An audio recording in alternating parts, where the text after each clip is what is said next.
Oh, this mind as aimlessly wandered, as pointless things are pondered, with hours devoured and squandered, while my thoughts of you grow fonder, and faults and failures frequently considered, and fruits of my labor grow bitter and withered, and among the empty pleasures with which the days are littered, your fetching lips bend into a welcoming sliver, and precious treasures placed pointedly in your palm, and primal pleasures punctuate your pure and pristine calm. Let no one pry your fingers apart, lest they lose their luster, when you are weighed down with worries and furiously flustered. In spite of the sorrow sympathetically swallowed, your heart is never shut, nor gutted, nor hollowed. I rejected your affection so grossly misplaced. A splendid peck from your glistening lips bears a terrible taste. Recoiling from your hand, I spat an ascetic reprimand, and pulled up my sleeve, revealing my indelible brand.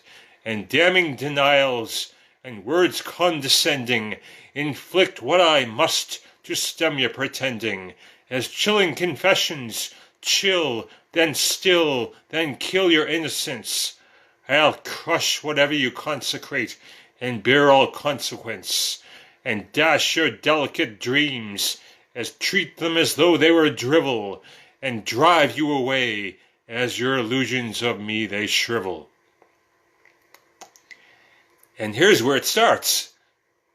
I don't know where it'll end, but this is where it starts. Hi, Sally. Good evening. Hi, Sally. Thank you for being here. I'll carry on. Hi, David. Hello. Let's carry on. In the hour just before the dawn, I'm reluctant now to sleep. Tomorrow brings just sorrow and doubt and deceit. And mornings are so unwelcoming and wasted on people like me, awakening anguish, anxiety, and stark misery. And when I open my eyes and my soul unfolds, revealing bleak despair, wishing that I were aloof and just did not care. Her outline glides before my eyes while my lids are tightly closed. In a graceful pose, lovely clothes with her passions exposed. I wish not now to break the spell, pretending all is well. In the dawn all the magic is quickly dispelled. In these fleeting feelings I find respite in the cover of a starry night. My reserves preserved airtight in a box full of light. The scents are sweet as I walk the street, just drying from the rain, as the streaks of the dawn stretch on through the sky in my pain. Your heart, where art is nestled, gently nurtured and nursed, where they're safe from my grave contemplations and awful curse, and neither weighed on nor preyed upon, decayed and gone. My harmful influence shall not compromise their innocence. If I have found your favor for one moment in my years, even as I embark toward the darkness which beckons me near, the instant that you cared and your smile was sincere, though the gloom draws near, promising the tears. Hi, Sally and David. Thank you very much, guys. Thank you. Okay, now I'm going to carry on with an older poem. This goes back 21 years. And I wrote it for a girl on whom I had a crush. Her name was Susan. And this is how it goes. I'm almost asleep, but trying so hard to remember the path into your yard. You come with a dish of dim sum steaming, softness dissolving in a warm liquid evening. I spend so much time considering your kindness and waiting for that moment of absolute ripeness. I pray for you to relate and share my joy as I think about what method I'll employ. I look at your love and know paradise is near, and I hope in your heart it will be just as clear Sweetness far beyond what we know to exist, more than the warmth when you press my wrists. Times I've needed your help, you've been eager, but now I need the words, for mine are meager, and spirit must transcend my utter weakness, for no one would mistake me for a genius. Last night while I watched you lovingly serve, I swear you laid bare a vulnerable nerve. That love you tried to lavish on your family, last night you went and you lavished it on me. But those misplaced gestures make me ill at ease. Oh, was I the false recipient of each smile and squeeze? Or should I have felt adopted by your heart? Oh, was I being just, or just not very smart? Oh, will I live to see you on that golden morning, as spirits gather as a new life is forming? Then you'll understand the nature of my dreams, clearly lit in those new sunlight streams. And with that and countless other wishes fulfilled, my heart will be glad and emotions will spill. Oh, but the sweetest part will be that we will agree, our innermost thoughts revealed without a fee. Until then, each day will carry potential for us to finally fly free like the seagulls. I can't believe I wrote that. Ugh. Looking forward to the final joyful consequence. Our moments of pain and gray will soon all make sense. This is for you, Susan, wherever you are. Wherever you are. Image is backwards? Yeah, it is backwards. Actually, everything is in reverse. I'm not a southpaw, nope. But anyway, carry on. Carry on. I better hurry up and carry on, or you'll get bored. Okay, back to one more recent. Each dreamy desire so gently implied, what girlish indulgence have I denied? I would forfeit a fortune to furnish your fancies with the fragrance of mint and fermented candies. Oh, but what have I left you of permanence? What lasting impression and consequence? An emptiness not furnished yet, and rancid realms of raw regret. And what have I left you in swelling supply? A hatred so heavy it will never die. It will neither succumb nor slowly subside. It coldly confronts me from all sides. And rusted ruins run with rodents, and silent stares and muted moments, hardened by hurt and starkly inert, in desolate darkness and depths of dirt, and deemed undesirable and never finding peace, and whatever was admirable is darkened and deceased. My pale and pasty portrait is such a wicked waste, and whittled down to worthlessness and washed away with haste. This tide has turned against me, and drowned me in dismay, a shallow shadow shedding the shimmer of gladder days. Just continue to poison your progeny against me. So far you've stayed factual, with nary a trace of falsity. Hi, Elizabeth. Hello, thank you for joining. Thank you very much. The crowd is forming. Thank you very much, everybody. Thank you, thank you, thank you, thank you. Gonna carry on here. Gonna carry on. I don't know, old one, new one. Well, for now, I'm gonna do one of the more recent ones, and then after that, I'll try and do an older one. Sounds like a plan to me. Okay. This is one Hold Me Down Until I Drown. I pray you'll ignore this unseemly breach, as I press to your flesh like a ravenous leech, absorbing the joy with which it is laced, while I taste and make haste with no moment's waste. A craving and a longing for that sense of belonging, that relentless obsession and fanciful fawning. How can I stave off what I so desperately crave?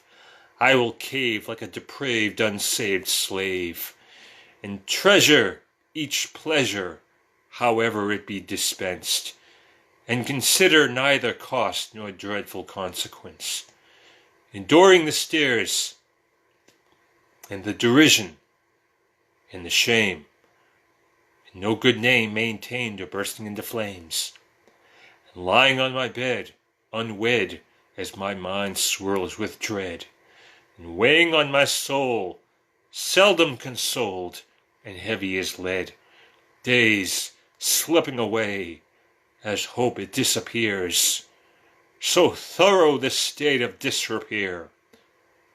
My reasoning is callow, and my conscience is calloused, silently sequestered and surrendering all malice.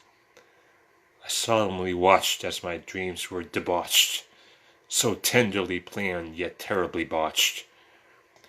These grave and decayed displays fill me with unease, frail, foregone fantasies, seized with festering disease, and behind my threats, sadly lacking in teeth, the bones disowned beneath these sheets. Let's carry on. I don't know.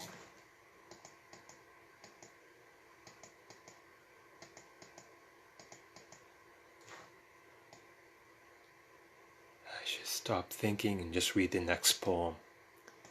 What do you think? I think that's a good idea. Okay, here we go.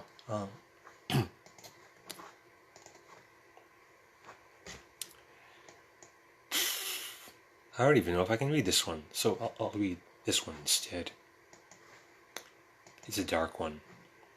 She closed her eyes and made a fist, and pressed the knife against her wrist, and Winston growled in twisted pain as blood drained through an open vein, and hysterically eliciting rueful laughter as her lovely face and clothes were splattered, and amid the scene of tragedy and gore, she said she didn't want to live anymore, and collapsing unconscious, with life receding, and deaf to the loud knocking and pleading, they found a note and they started reading.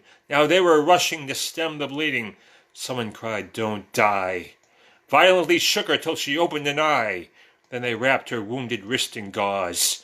She was weakened by the blood loss. But who'll cure the emptiness of her soul? Replace the blood, but there's still a hole. Thinks of herself worth less than rubbish, focusing her thoughts on who she can punish. How to be morbid and darkly clever. Seen all her friendships wounded and severed. Made herself pretty with polish and gloss. Dies inside though no one noticed the loss. Please let her frozen heart be thawed. She's known neon beauty, but never known God. Got stuck on the last word there. That sucked. But thank you very much, Sally. That's a hard one for me to read. I don't know why, but yeah, it's one of those ones. Okay, this is one that also goes back quite a few years. And I think I wrote this one in 1996.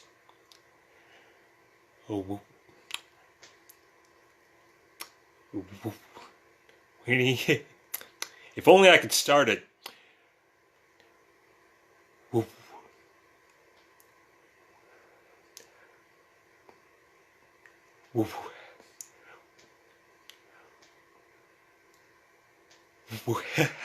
I can't start it. Okay. Let's do another poem instead. That sucks. Okay. I'll try. Here we go. All right. If I stubbornly hold her in too high esteem, and my opinion of her is a convoluted dream, a figment of my own selective memory, I'll treasure that delusion merrily. The 2 or 3 times she was kind and put all the others out of my mind, and not speak of her with appropriate candor, but preserve the finer times as if in amber, and she's nothing short of an angel, as far as I recall. Her weaknesses don't matter at all. Any outward behavior is mine to explain. To defend her to others I'll go to great pains. And to keep my heart from breaking I choose to be naive, cover my ears to reason and blindly believe. For if I were to let this delusion slip away and give my attention to the things you'd say, they would darken my spirit and moisten my eyes. There is nothing left to hold if not these tender lies. No hope to make my living worthwhile. Please don't contradict my delicate denial. For to me she's a princess I've immortalized in prose, and to ignore her deep flaws I've been predisposed. Do not say a word to awaken any doubt, for I've already decided what she's all about. So those ones are easy to read, but I don't know why that is, but okay. This is one which I wrote back in 2001, and I wrote it in response to a tragic bus crash in Nova Scotia, in which 4 middle school students perished. And this is how it goes.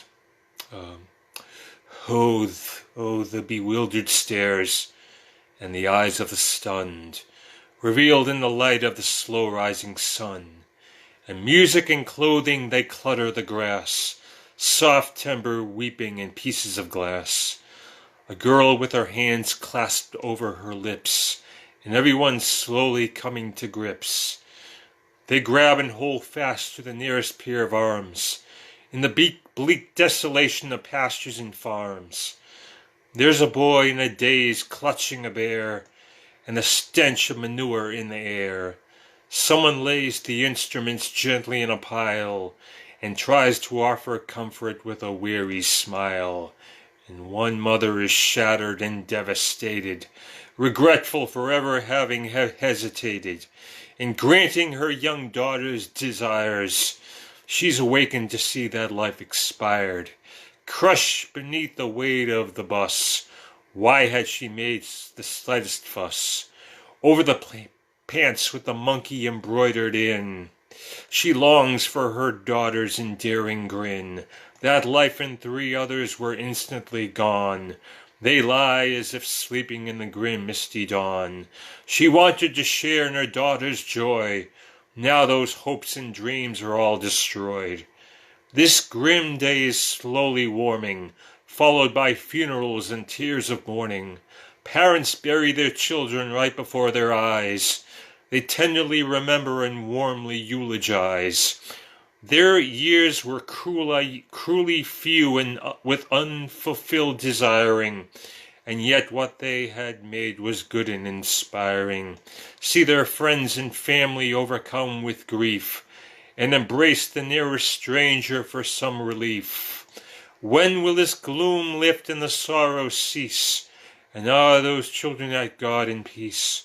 Can the tears of the grieving mothers be stemmed? And will we live lives worthy of them? Hi, Billy. Thank you for joining. I'm always happy when you join. Thank you. I'll talk less and read more because I read much better than I talk. Okay. Hi, Seth. Thank you for joining. Gotta do another one. Oh, these are too dark, man. But, there's another one. The starless sky and the chemical clouds darken the dreams in the dull, dreary shroud. And the fearless fools, face down in their blood, found neither favor nor friends in the mud. And the constant rain fails to refresh, and you huddle indoors lest it touch your flesh. Grass seldom grows, and a rose never blooms. And I cling to my life, though I'm already doomed. Had not smelled the odor till I was overcome. and did not try to run till my legs were weak and numb. And no one heard my cries as my lungs were compromised, to the point I could scarcely speak with my eyes. Oh, okay, we carry on. Can't I find a happier poem here? I just don't write happy poems. Or I used to. Well,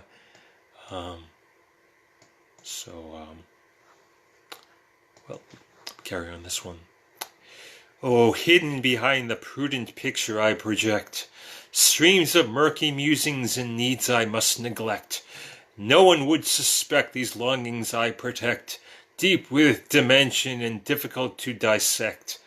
I come across as a docile dog who seldom deviates, sullen and still, with moods which fail to fluctuate, though I appear to adhere to the clear conventions. What seethes beneath pretension, too terrible to mention. And having flirted with fulfilling my fantasies, I found them best to bind them in the confines of my mind, where they only exist in the midst of the realm of my design. If they were exposed, they decompose, melting majesty. Pull back on my praise and reel in my tongue. The guidelines have changed since I was young. And one may object if I seem too impressed. Thus I render my relish remote and suppressed. And with zeal concealed and zested rest, no one would accuse me of being a pest. I won't be enthused lest I stand accused, called into question with all things to lose. And I shall not be forthcoming with what I admire, lest it be construed as carnal desire. And I cannot control how they read my behavior, and I dare not be open with the moments I savor. Hey everybody. I'm gonna wave at my friends. All right.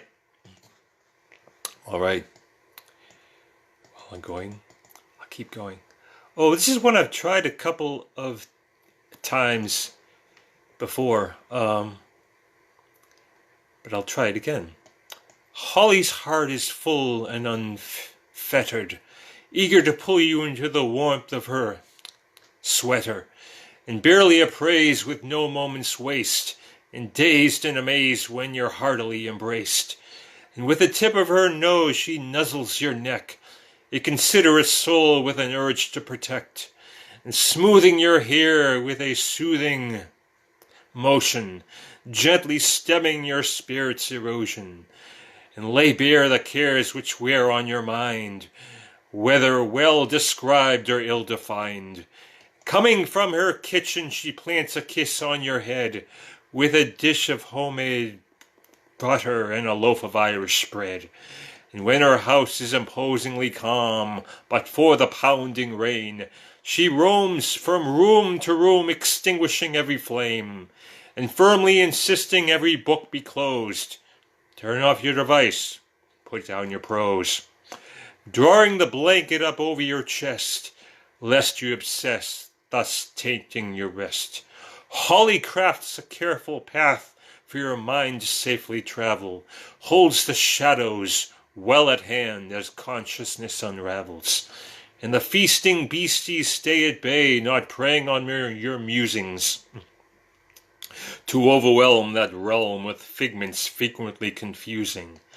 As you slept, your dreams were kept where fear cannot intercept, and when you wake you find your clothes and your breakfast have been prepped. Well,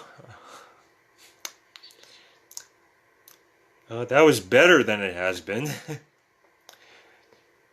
with that poem. Anyway, okay, this is another one. No. Oh, here's where I get stuck. Okay. No noticeable nuance in his generic gestures, numbly neutral with nary a ripple in his bland textures. And what budding bond, fond attraction, or treasured pleasure isn't robbed of its radiance as value is measured, and worth is weighed in terms of dollars and cents, though transient temptations are sensually intense, and withdrawn from or treated as though gone, such things he couldn't bring himself to pawn, or deliberately left unattended on his lawn, as dawn leaves one less sorrow to grieve upon. Don't think him rude if he's cautious and shrewd. You'll undermine the confines of his solitude. If you breach his borders, he'll leap back and shriek. You've caught him unguarded where his armor is weak. He will mutter a cluttered cluster of words the moment his frightened mind is stirred. With moments of clarity either broken or blurred, he will neither be calm nor reassured. Pure motivation and poised pleasantries won't ease the disease and destructive tendencies. He will in turn spurn what he cannot discern, worthy of the wretched reputation he's earned.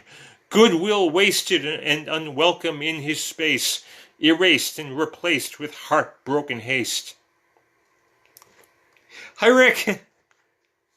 Hello. Gonna wave at you. Thank you. Thank you so much. Thank you, everybody, for being here. Thank you, thank you, thank you. I'm gonna carry on while I can. This is one. This was inspired by one of my favorite lyricists. Inspired by Lou Reed. And this is how it goes.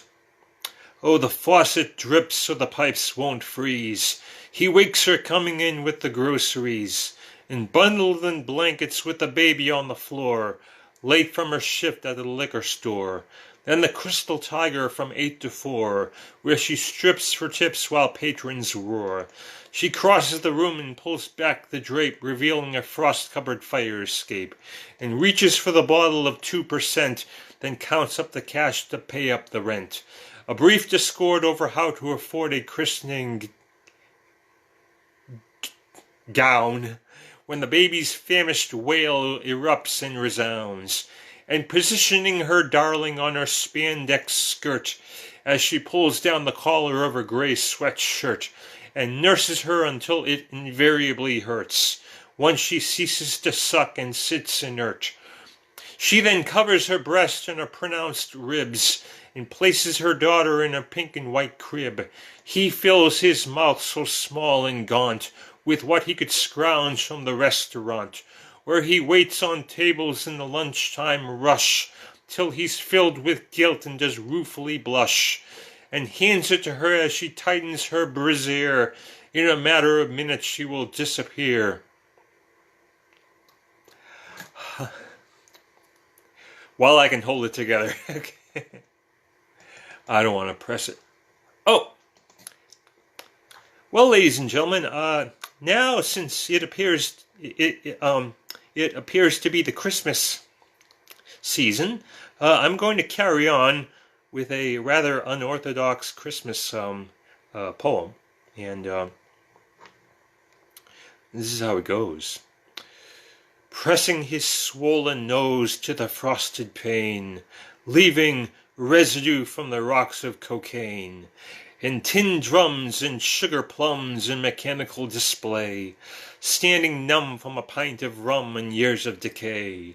On knees of glass he drags his ass to midnight mass, in hopes that he may yet be granted one more free pass. With all the lives victimized when into which he wormed, the only precious product of his worthless putrid sperm, she swiftly took her place with the choir upon the altar. He tried to shout her name, but his speech frustratingly faltered, receding to the distant pews where he could sit alone, as the vast imposing cathedral filled with somber organ tones. Spirits surged, with darkness purged as a voice emerged, briefly freed of the regret for having been a dreadful scourge. With each poisoned prick he's earned his place in purgatory, where he's assailed with dire details of every damning story, and frequently bedeviled by dreams of decadence, indulged in heavy substances and faced the consequence, cast into her past with his last parental rites, no day in court, nor child support, nor words of bitter spite. When no longer needed, he simply receded defeated. She harmonized on sacred hymns as he stayed quietly seated. Then as passing parishioners paused, exchanging pleasantries, he quickly snipped a gift beneath the Christmas tree.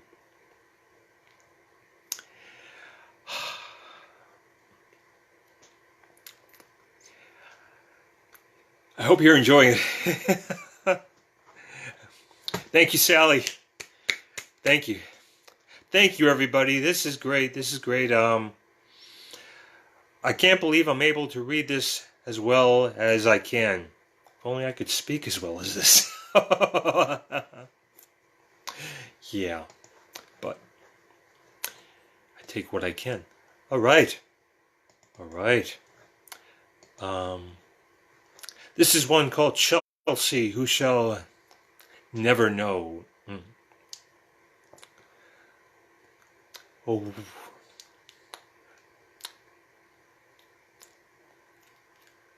Having trouble starting this.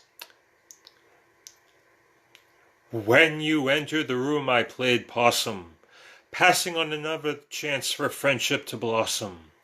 Averted my gaze with all my other senses wide open, yet not for a moment was my silence broken. Not a smile, nor a wave, nor a friendly token, even with my longings having awoken. As time goes on, my chances they dwindle. It's less and less likely for friendship to be kindled. My feelings are buried, darkened and grimy. It's my own sorry fault that my efforts are stymied. Who will peel away the petals that protect my deep longings? I feel your approach, and I'm freakishly absconding. I've placed you high on a lofty pedestal, placed you where my heart and my mind are most impenetrable. In the remotest chambers are things seldom discussed. If I were to divulge them, you would surely be nonplussed. Hardly impressed with their sheer awkwardness, confused by the rudeness within which they are dressed. In the twilight of my verses in the storybook realm, laced with the desires with which I'm overwhelmed, under the guise of fiction do covert thoughts stand nakedly, warmly embraced, and safely encased in this sanctity. Hi, Ron and Dale. Thank you very much for joining me. Thank you. I have a whole bunch of friends here. This makes me very happy. Thank you very much. Yeah, this is like this is like when I used to go to those poetry groups back in the 90s. Except, of course, this is virtual. But it's great. It's awesome. Thank you, guys. Thank you very much. I feel as though I'm beginning to wear out here, so probably begin to wrap it up. But let's carry on. Oh, this is one. This is one called Sister Euphoria Comes Down. And this is how it goes. Abbreviated screeds from the neediest of souls. No one knows her tone nor sees her eyes roll, as she sits in the cineplex waiting on the next text. Yet when she can't connect, it's then she's truly vexed. She bathed in warm euphoria till it gave way to autumn, fast forgotten, raw and rotten, almost touching the bottom. Downcast, grasping on the late summer rapture, carefree captions on the images captured, a murmur from the darkness of her silver sequin purse, concentrated contemplations tremble and disperse, pleads with him to take in a film desperate to persuade, while he crams for his exams to maintain his grade. Come poke me in provocative spots to blot out aching hearts. Press your digits digging down to arouse in luscious spurts.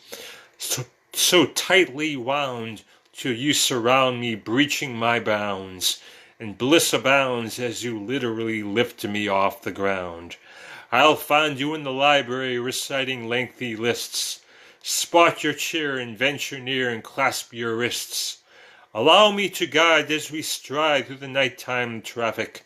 Let your eyes be mesmerized by neon graphics, for burdens shall bear down again after tonight, and wearisome worries I've warned shall wake with the light.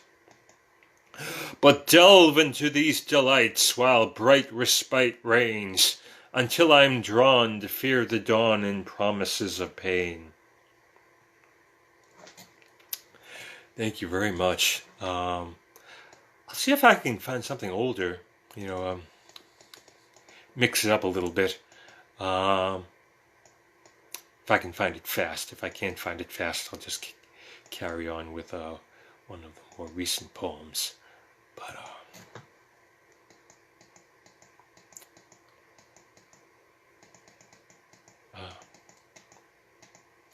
oh, hey. This is one.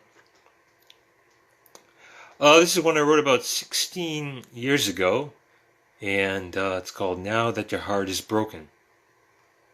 Yeah, this one. Oh, now that he no longer calls, and you're left staring at the empty walls. You watch as the flowers wilt. He's left you with nothing but the guilt. Oh, didn't he give you that pretty sweater? Does wearing it make you feel any better? You used to keep his picture pressed in the pages of a book, and sweetly smile and whisper, now you give him an empty look. He gave you that necklace with a jade charm. Now you hug yourself with your own arms. You snuggle with the velvet teddy bear, the one he gave you when he used to care. Those skirts he liked to see you wear, and plastic stars that pin back your hair. The brush in front of the vanity mirror, the way he embraced you when you would shiver. Eating your lunch in the park alone, he used to surprise you with an ice cream cone. You licked it as you dripped down your wrist. It's the foolish things like that you miss. And leaning back, letting him be your pillow, nestled sweetly in the shade of the willow. But now the bitter words are spoken, and what's left to say now that your heart is broken? No more spending Christmas with his family, or sharing childlike wishes so candidly. Maybe he misses those things too. Should it matter after what he said to you? Oh, how does he manage to fill up the hours? Many former pleasures have all grown sour, and many of his friends were really yours. He can't savor the food he did before. He can't listen to the songs that drew you close. And all the fun things have become dross. His care and concern are gone. His demeanor is impassive and withdrawn. And gifts of affection are nothing but torment. And emotions are dormant, and nothing's important. And sleep is restless, and he's often awoken. But what should he care if your heart is broken? Yeah, that was an oldie but goodie. Carry on. Let's see. And do another older one? Hey, that'd be cool.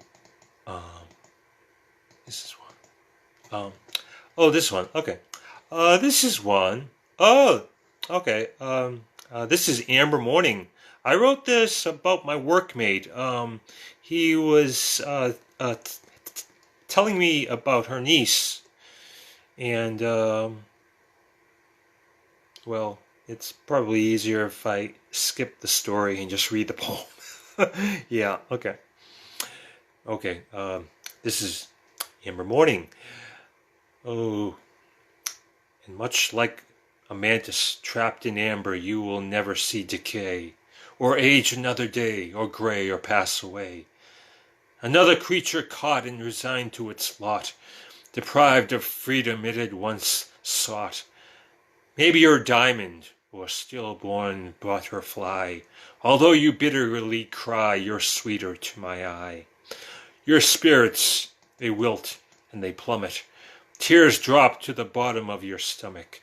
And gazing out from your crystallized citadel, the hardened sweet syrup in which you dwell, Amber was born on the breath of a warm wind, but she was abandoned, and now she is orphaned. And the sun will reflect and warm your skin, but now it won't harm your heart which lies broken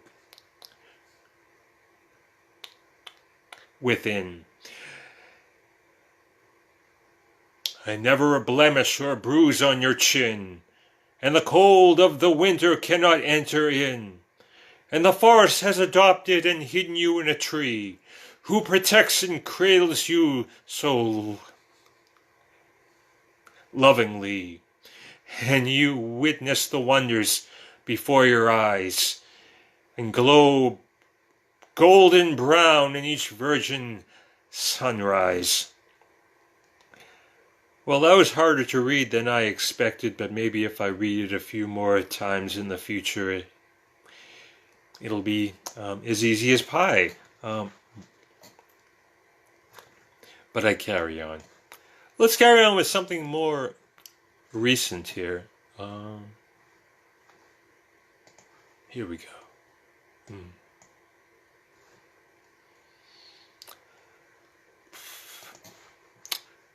Oh, as I lock my loving Laurie in a sentimental squeeze, while bicentennial lights erupt behind the trees, sparks rain and smoke remains and marries with the aromas. No curfew till fall at Purdue pursuing a diploma. Sign the card and ice the cake and smile for your sake, and wearily wave and pretend to be brave in your departure's wake. Who'll walk me through each dreadful crisis and dire desperation with my worthless devices? I'm a worm and a weed with too many needs, a leech who feeds off your unguarded heart until it breeds and bleeds. I have failed with days gone stale and dreams derailed. Your soul was unfettered when the letter arrived in the mail, no longer caught and controlled in the pull of my black hole, as I scan the span of each hall with the hope of lofty goals, taking in another breath of terrible toxic fumes, signaling doom those gray and murderous plumes. No, not clever enough to sever ties with scrutinizing eyes. For weak endeavors I'm trapped forever and never to rise.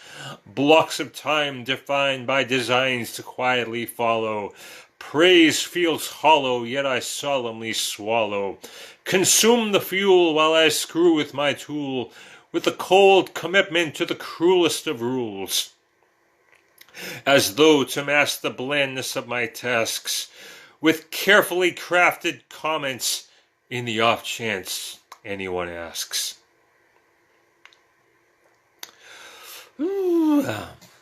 Okay, well, I don't know if you noticed, but my speech is beginning to get a little tight now. So I'm probably going to wrap this up in one or two more poems. Although I would like to do one of the older poems, because those are always cool, at least for me, and hopefully for you.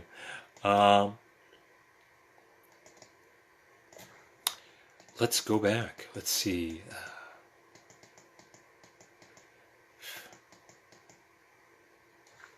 All right. This.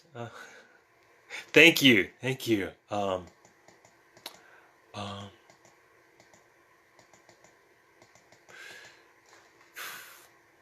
This is one. This is one which I wrote back in 1991, and I remember at the time I felt this is the greatest thing I had ever composed. But I must admit, after all these years, it kind of creaks a little. I'm still proud of it, and I'm going to briefly mention the fact that it was inspired by a classical concert which I attended, and this is how it goes. Oh, the intermission came as the applause began to wane. The house lights gained intensity, arousing musing brains. The people filled the lobby and cornered the concession stand. I could hear the passing chatter among the members of the band, and the maestro wiped off beads of sweat and eyed a dotted page as my mother motioned me to take her hand and walk me to the stage. We passed the aisles as people filed out of the wooden pews. The ushers drew the double doors as the audience passed through. There is someone I wish to have you meet, a fine violinist with a drive to compete. Has been a guest at our house, though I will warn, not quite as often since you have been born. Has seen you and held you, though you would never recall. These days quite restricted to concert halls. Been dying to see you, your presence has been missed. Surely you'd offer one moment of bliss to a weary musician with limited pleasure, to see an old friend and embrace the treasure. And lifted to the stage and led by the hand, and under the spotlights I felt strangely tanned. I stopped and stood at attention. Standing in the shadow I felt apprehension, and a warm hand came under my chin and lifted my face as I tightened within. There were the eyes of tender affection, though not quite so soothing under initial inspection. This woman looked me up and down, and fondled the hair at the rear of my crown, and gasped and smiled with the darting eye contact. I assumed she was pleased with the way I had developed, and within her sweaty arms I was enveloped.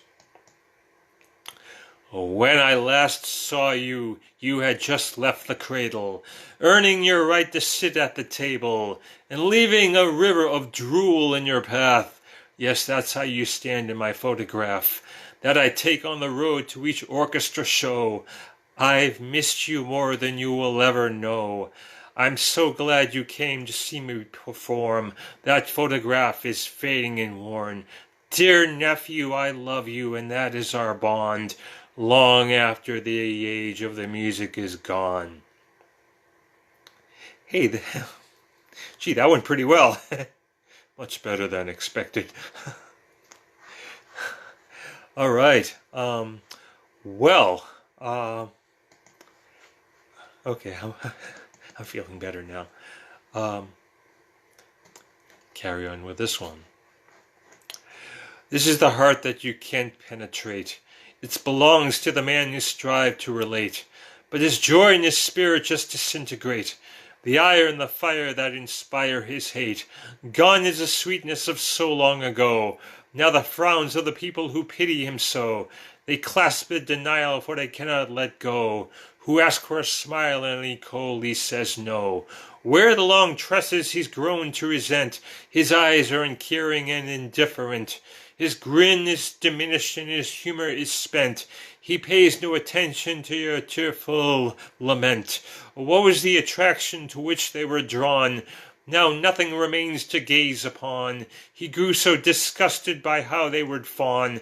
Now that persona is buried and gone. So where's the pleasure, and where's the rush? Stifled and silenced in a deadening hush. Just cheap sentiment and unbearable slush. He can't understand why his friends look so crushed.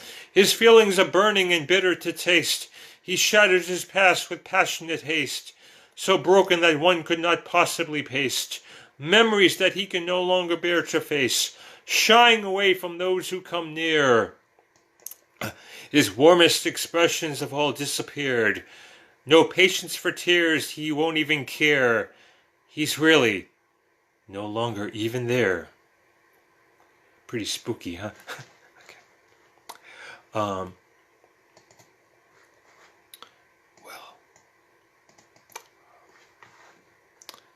Okay. This one. I'm sorry, I'm thinking. I'm thinking. Well, here we go. Expounding on every arousal in the order with which it occurred, and urges stirred and surging with each provocative word, and repressed and resting, now requesting pressing palms, at your clear and well-aware behest disturbing your calm. And while not well endowed, I gained entry to your shroud, as you shuffled me away from the condescending crowd. Oh, could I imagine or fathom the tender moistness of your lips, any complaint or sense of restraint in thorough eclipse, in fabric plastered to your warm and sweat-drenched skin, rules rudely retooled and improvised, surprised and conjure a grin, heels slide smoothly out as you shed your shoes, sparks part the darkness with each motion from my muse, and divulging fond indulgences, displaying childlike craving, betraying your maturity in merry misbehaving, engaged in brazen naughty games as babies in a nursery, to stave off the staleness of endless anniversaries. Don't taint your plaintive beauty with too much paint, some grateful restraint, for the light is faint, head pressed and love slightly less than one from your womb, than consuming scent, flooding the room when lavender blooms, and rubbing my temple with gentle sentimental strokes, kept from drifting drowsily to sleep by playful pokes, and with the onslaught of thoughts prodded by hormonal release, I'll collect these affections however long they be on lease. Thank you, Sally. Thank you very much. Oh, can I find an older one? Can I find an older one? Because those are fun to do.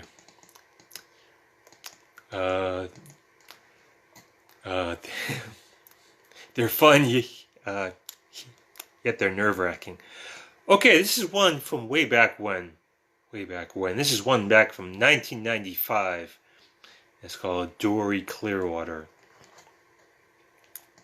It's kind of long, but I know I can hack it. Oh, and if I can get off the first word. Oh.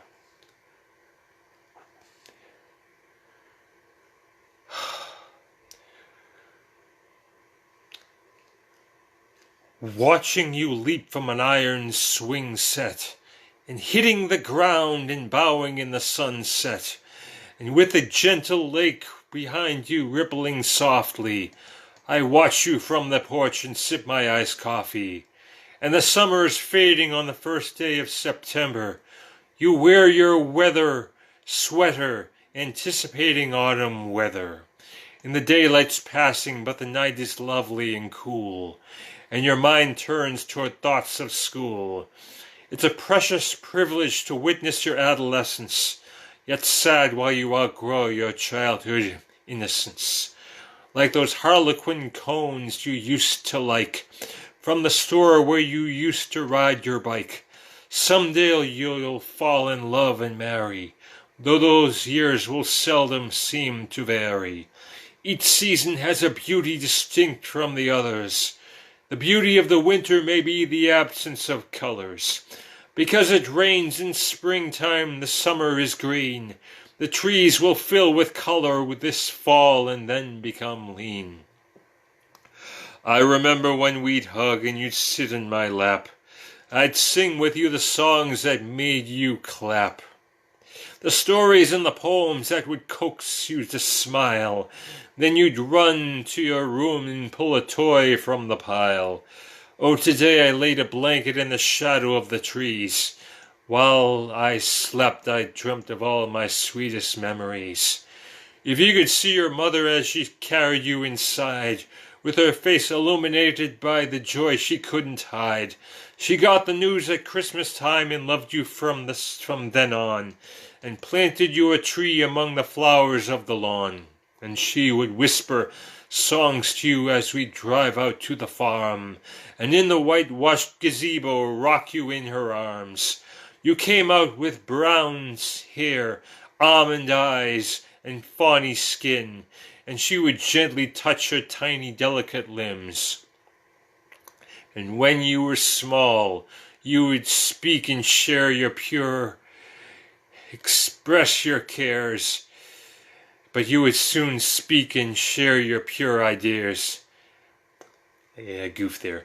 You'd run in the cool green pastures and dodge the garden hose, and change from year to year, growing in and out of clothes.